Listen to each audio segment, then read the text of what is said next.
As a YouTube Premium member, you get exclusive early access to try experimental features on youtube.com/new.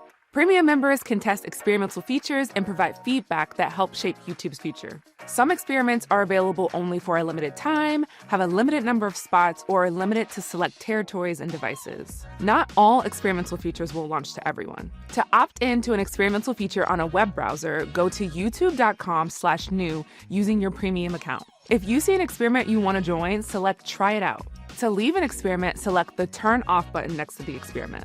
To opt into an experimental feature on your mobile device, go to your You tab. Next, tap on Settings and scroll down to Try Experimental New Features.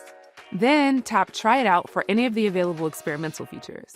To leave an experiment, press Turn Off. If you want to leave feedback on the experiment, tap the Feedback button. Note, you can try as many available experiments as you want. To learn more about testing feature experiments on YouTube as a premium member, check out the articles in the description. Thanks for watching. Subscribe to YouTube Viewers for more tips and tricks.